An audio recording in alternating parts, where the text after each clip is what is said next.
Welcome to the Grow Your Practice podcast. Hi, I'm your host, Chad Madden, owner of Madden Physical Therapy and Breakthrough. Join me each week as we dive into the best practices, systems, principles, tips, and tricks to help you grow your private practice. Hey, everybody. This is Chad Madden, and welcome to Grow Your Practice Live. In this episode, we're going to be talking about reactivation strategies. And the first thing that I want to do is get crystal clear on what reactivation strategies are, and then we'll talk through why they're important for you to have in your practice, some pitfalls that can typically happen, and we'll also get into how to do it, what's working in private practice today, and what this really means for your practice long term. So first thing is the definition. Only from working in integrated practices, so PT, OT, speech, chiro as well, and also working in the functional medicine space, there's some different definitions floating around reactivations. On one, a reactivation, the first definition that we run into, this is typically in physical therapy, and this is very transparent on my own biases, being a owner of a private practice physical therapy clinic. This is how I tend to think about it, is individuals from our patient list. So I treated them in the past, then they come back in for additional care. So for example, if I treated Mary 2 years ago for her knee pain, and now Mary, is coming back in for back pain, or it could even be for reaggravation of her knee pain, reexacerbation, that would be a reactivation. So this is additional care that she's seeking out our services again because of a reexacerbated or a new problem. So that's how we define reactivations within my practice. However, every practice is different. Some other definitions that I've seen are people who fall off their plan of care, then they come back in for their plan of care. So, maybe this is somebody coming in once a month or once a week for some sort of maintenance program. They fall off of that, and now we want to reactivate them and get them back in. So however you define it, the mechanisms, the back end mechanisms, the principles are universally the same. Now, why would we want to focus on reactivation strategies in marketing to our existing or our past patient list? Well, one is what we're all seeking is schedule control, right? It would be great if we could have a single source where every single week or every single month, for example, when I first opened up, I remember our business plan was on 5 new patients a week. And if we had 5 new patients a week coming in, we knew we were going to be able to provide enough service through visits and measured through income and revenue that we were going to be able to keep our doors open and continue to grow our impact and serve more people and help them overcome their health challenges naturally. You get the idea. But schedule control is key. When we talk with owners, there are really 2 ways that they're thinking about schedule control, in addition to new patient flow, right? We all want that consistency. And if it's 5 week after week after week, our schedules really don't read like, week 1, 5, week 2, 5, week 3, 5.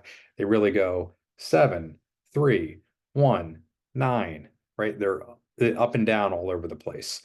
So we're seeking that schedule control. And a more discerning way to think about that, if we want to break it down, is we want to fill schedules, right? So let's say we have 20 clinicians, right? The goal is to generate enough new patients that those clinicians' schedules are full.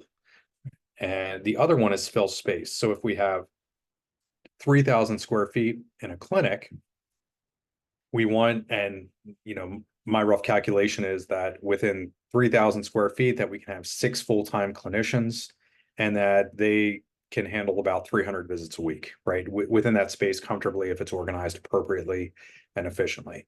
So really, as an owner, we're thinking about filling schedules, filling space. It's a pretty simple game when you think about it that way. So reactivation is really our lowest hanging fruit. There are 5 new patient pathways. The lowest hanging fruit is reactivations. The next 3 levels are all referrals from different sources, referrals from our patients, referrals from physicians or other healthcare professionals, and then referrals from other organizations and businesses. And the 5th one is cold traffic marketing. In this one, we're talking about reactivations. It's the lowest hanging fruit. It's the least effort. These people already know, like, and trust you, and we're going to get the greatest return on our marketing dollar, whether it's time, money, or resources. So that's why this is important. The some of the, for, not for, what type of practice is this for, not for, and then pitfalls. The first one is, some practices simply don't have a list. I would say that's the biggest pitfall that I see in private practices, but no organization, not an Excel spreadsheet or even within their EMR, they have no list or no list tracking at all. And forget about even like communicated with, there's just no list. If you're a brand new practice, the least, the easiest thing to do is create a list of your friends and family members. And the goal target there is typically about 300 people. I know that's a stretch for some. So even if you have 10 people who are friends and family members who live in the area of your practice, then that's your list. But you have to start somewhere, right? I know our list today, I think we have over 30,000 past patients that we communicate with on a monthly basis, but it didn't start out that way. 21 years ago, that list was 5. I think we had 5 new patients come through on our very first day. But you get the idea there. The other one is, ideally, in an ideal world, if you have 1,000 people on your patient list, the higher graduation rate you have, right? That's people who've achieved their goals. The more reactivations you're going to get, the more responsive your list is going to get, because there's higher likelihood that they know, like, and trust you already, right? If we have a list of 1,000 and, in another practice, and there's tremendous drop off, there's a lot of patients who've gone missing in action, they've never met their goals. Well, that's going to be a lot harder to get a reactivation out of, because that person is likely saying, I saw this therapist, or I went to this PT company, or I saw this doctor and I didn't get better. Their services just aren't for me, right? And they've likely have moved on. It's going to be very difficult. It'll take a lot of time, money, and resources to reactivate that person. So there's another variable in there. So if you've provided high quality of care, your people have met their goals, they know, like, and trust you, they're super happy with your service, you've kept a list, you have, phone number, email, texting ability on there with your list, there's a lot of positive things that can happen when you implement some basic principles here.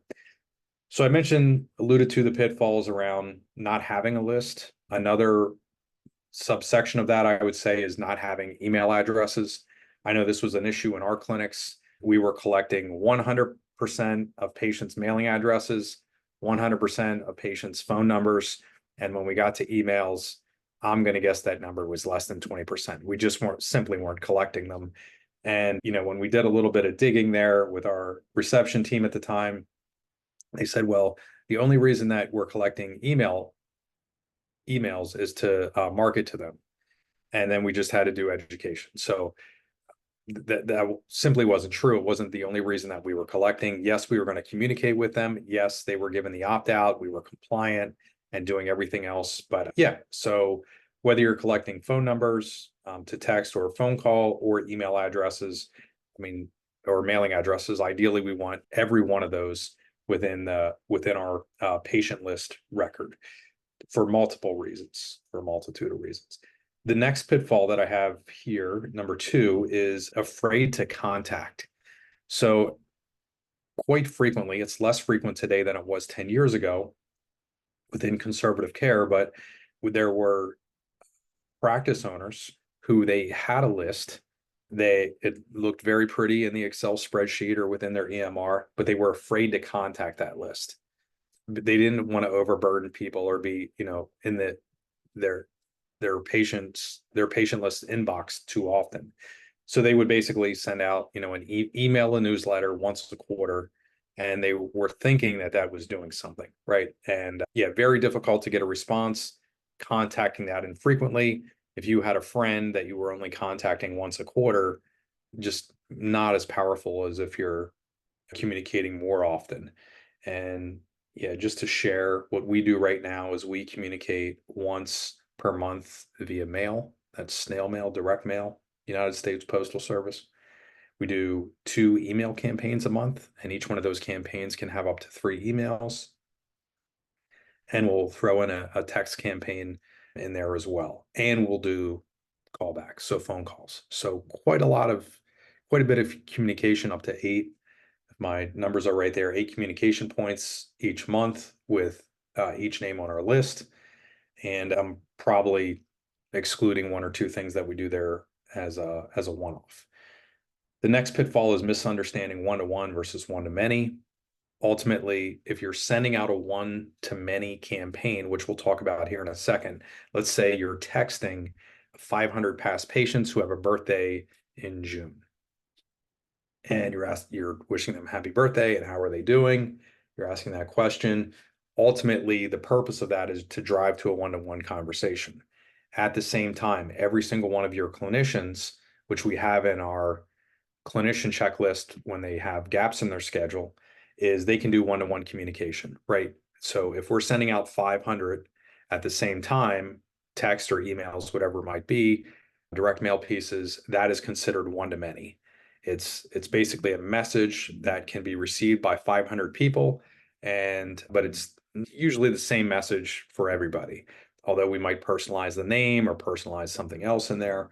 But one-to-one is where I am messaging a specific person and asking them how they're doing. Hi, Mary. It's been 6 months since I saw you for your shoulder.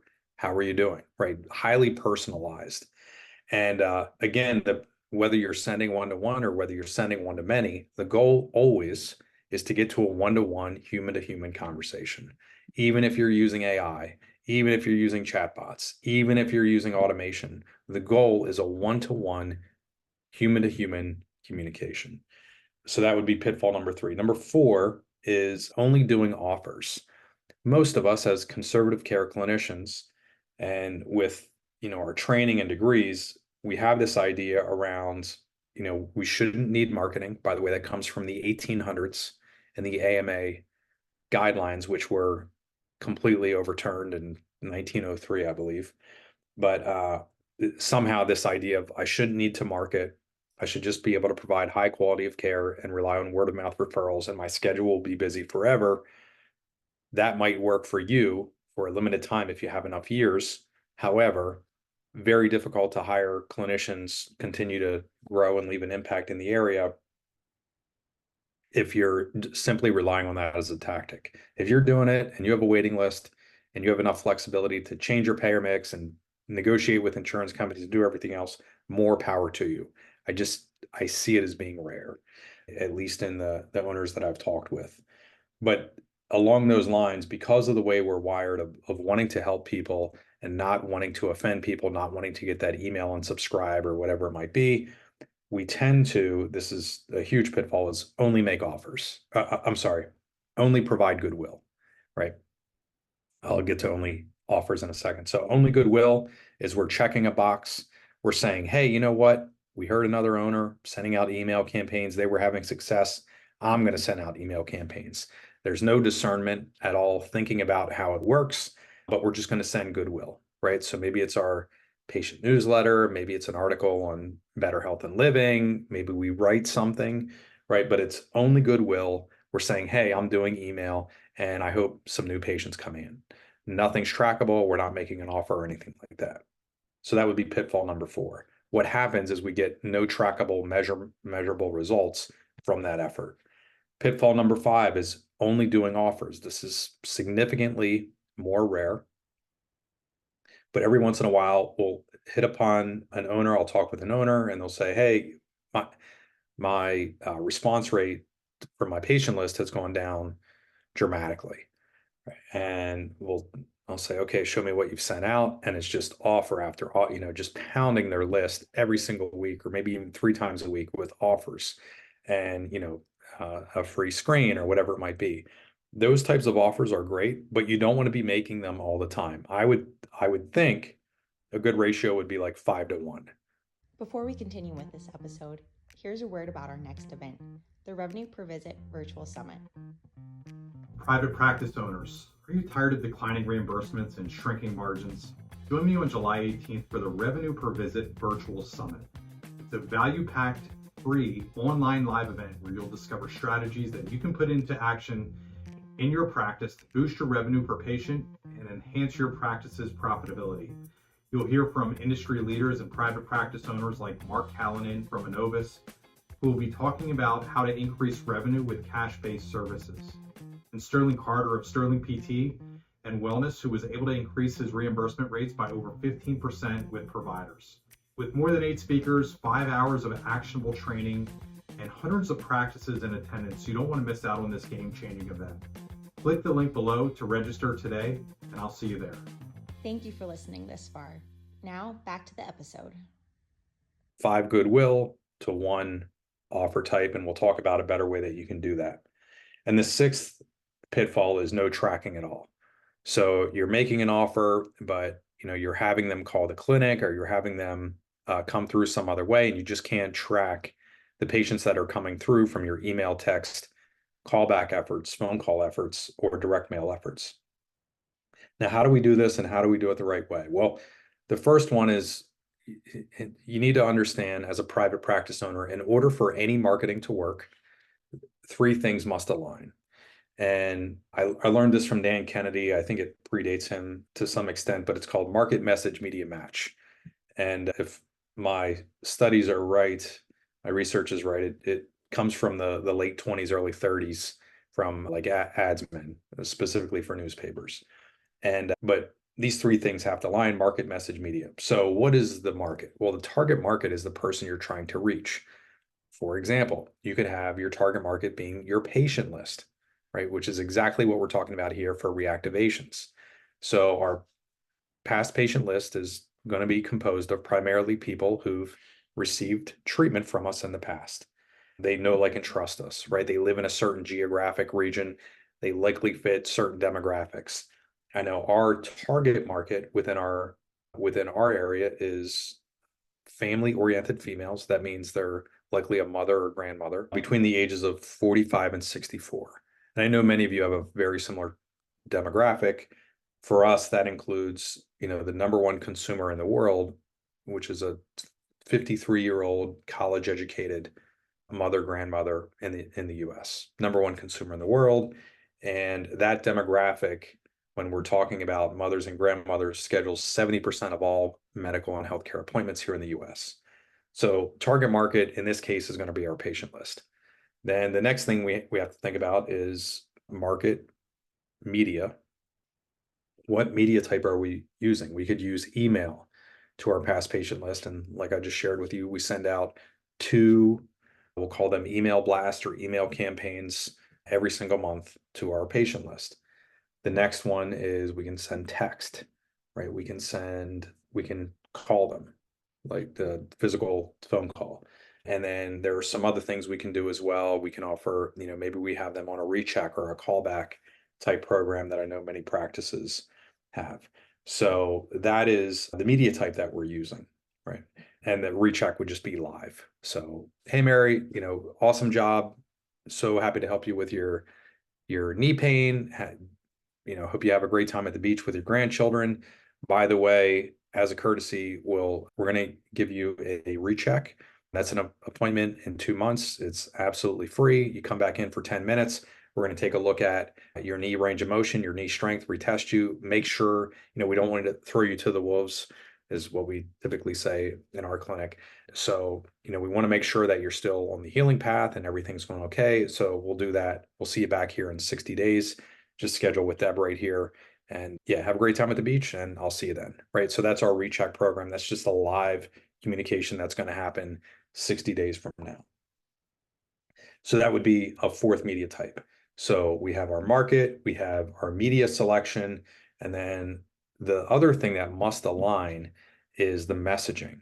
And the messaging must make sense. You can't be using something in print, and I'll give you some violations that I typically see here. For example, you can't write a physician update and a letter for referral sources and then send that out to your patient list. That doesn't make sense. It's 2 different target markets. They talk very differently and they think about problems differently. And you're serving both of those populations in very different ways, right? So with the doctor, you're going to talk in physician speak, right? You're going to talk to a doctor like you would another healthcare professional and use a different language. But with your patient list, it's going to be simple lay language on a 5th grade reading level. So with our messaging, we want to talk about, And we want to talk with our patient list in a way that is going to result in reactivations. And that's using their language, not necessarily ours as a clinician. So we have a little formula, 3 things that work very well. I'll give you the questions right now, but it's in every single instance, regardless of the question, we want to be personalizing this as much as we can to the patient. And that does very much factor into our response rates and the number of reactivations we get. And the first message, the first question is, how are you? For example, we could send out a personal or a broadcast email. And I gave this example before, but hi, Mary. This is Chad Madden over at Madden and Gilbert Physical Therapy. It's been 6 months since I've seen you for your shoulder. Know you started playing pickleball again. How are you doing? Right. So a very, very simple message, but a how are you message to our patient list, especially with patients who know, like, and trust us. We're going to see about an 80% response rate there. They're going to reply back. And then we can follow up with additional questions, see how they're doing. And along those lines, I'm going to give you 2 other questions that we've tested and have worked out really well. The second question is, what's bothering you the most? Maybe Mary responds back and she says, my shoulder's great. And then you can ask, is there anything else bothering you, or okay, happy to hear about your shoulder. You must have kept up with your exercises or whatever it is. And what is bothering you the most, right? And then she's going to respond, nothing else is bothering me, or, my shoulder's fine, but my lower back's been horrible, right? And then you ask questions about that. The third question that we'll throw in there, very effective question, is, what's your pain stopping you from doing? So if they share that they're having pain again, you're going to follow up with that question. So that's how we do. We want to use market message, media match. We always like a recipe where we're contacting somebody via email, via text, via snail mail, direct mail, live, and then also a phone call, that we have all those media options at our disposal to drive reactivations. What's the benefit of reactivations and implementing these strategies and having something in place? Well, one, we get to help more people, right? That's why we hung out our shingle. That's why we went to school for our degrees and got our license and, basically started our practice. We want to be able to help more people, leave a bigger impact. You're absolutely going to get to do that. And this is really a mindset that I adopted years ago. I see many of our therapists do this as well, our clinicians that we work with here through Breakthrough, but you're in practice for a reason. If you don't reach out, right, and have a reactivation strategy, what is that person going to do when they're in pain?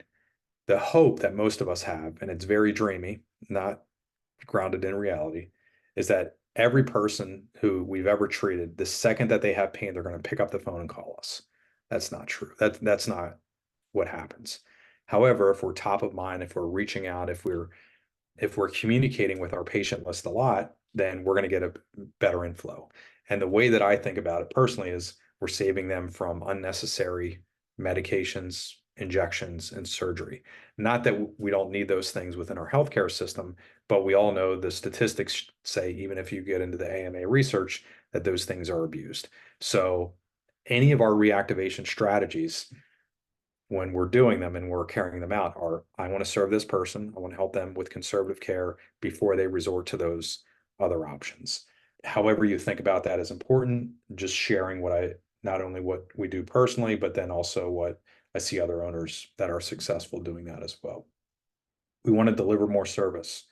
The other thing is, if you've taken on, let's say, a 5,000 square foot clinic, and it's just you and another clinician, then, all of that underutilized space, or if you've hired clinicians and they're not busy, they're really a liability, right? Pure business sense, they are costing money and unable to pay for their own cost with revenue. That's called a liability. When we fill schedules and we fill space, that helps us convert our liability to assets. What does that do? It gives us a greater profit margin, or another way to think about that is margin of safety. Right now in private practice across the board, not too many of us are driving around in Lamborghinis and flying Learjets, right? And I don't think that's the purpose at all. Right now, I know, and specifically in private practice PT, the average profit margin is less than 10%. That is anemic, right? We have all of this pressure. However, there's a fairly easy way that most of us can create enough demand for our services where we're not hemorrhaging money, and that's through reactivations. It gives us greater control of consistency, which I think is very important. If you have a slow season or anything like that, years ago, I've told this story many times, but 2007, in the fourth quarter of 2007, I lost $44,000 and that was brutal. Income minus expenses, and we were a fairly new practice, 4 years into private practice. Devastating, right? Wiped out our entire cash reserve. You would have thought I learned my lesson.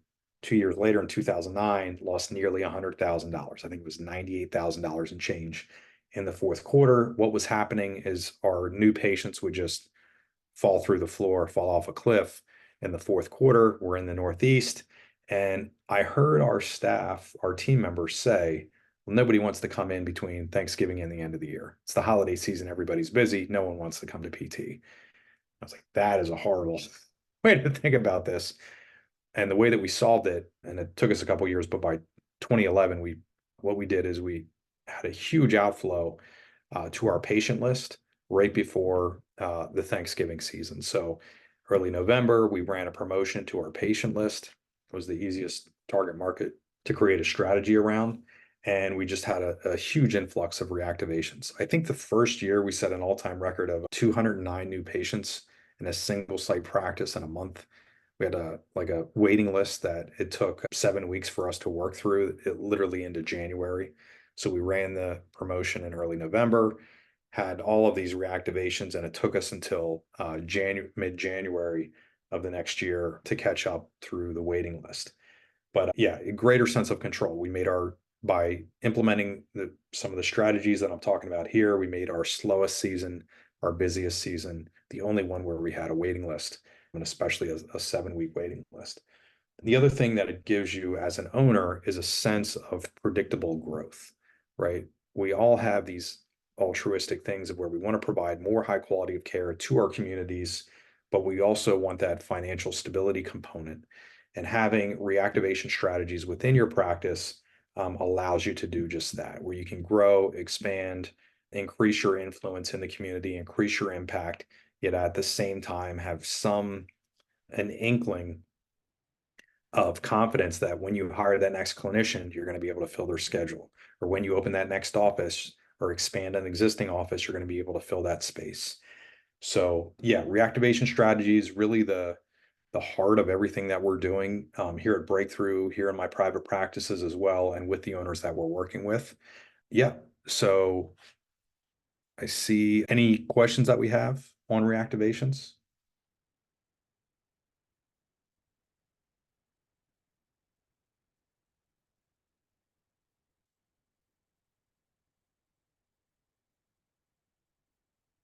Great. Otherwise, we do have a virtual summit coming up, and I'll share with you what that is about. Talking with literally hundreds of owners in the last 6 to 12 months from all over the country, Canada, etc. We're all struggling with the same issue. We have declining downward pressure on reimbursements. At the same time, we have upward pressure on costs, specifically cost of employment, space costs, equipment costs. And what that has left many of us with is declining paper-thin margins. I've talked with owners within the last 2 weeks that are subsidizing their practices out of their own pocket, which is a brutal situation to be in. So we're going to be hosting a virtual summit on July 18th. This is 5 hours from 10 a.m. to 3 p.m. Eastern Standard Time. We have an amazing panel. I know Mary DeLong is going to be there. We're going to have other private practice owners as well. Awesome dais, owners sharing exactly what they're doing to increase their revenue per visit. This is Breakthrough's Revenue Per Visit Virtual Summit. The way that you can get there, reserve your spot. This is absolutely free. It's a service that we do for the private practice industry.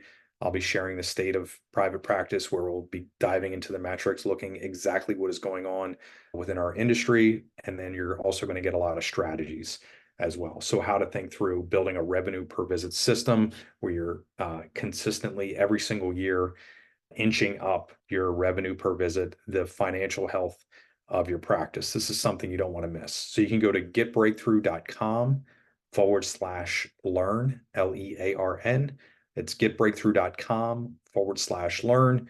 Really looking forward to the event. It's going to be awesome, and I'll see you there. Thanks, everybody. Private practice owners, are you tired of declining reimbursements and shrinking margins? Join me on July 18th for the Revenue Per Visit Virtual Summit. It's a value-packed, free, online live event where you'll discover strategies that you can put into action in your practice to boost your revenue per patient and enhance your practice's profitability. You'll hear from industry leaders and private practice owners like Mark Callanan from Innovis, who will be talking about how to increase revenue with cash-based services, and Sterling Carter of Sterling PT and Wellness, who was able to increase his reimbursement rates by over 15% with providers. With more than 8 speakers, 5 hours of actionable training, and hundreds of practices in attendance, you don't want to miss out on this game-changing event. Click the link below to register today, and I'll see you there.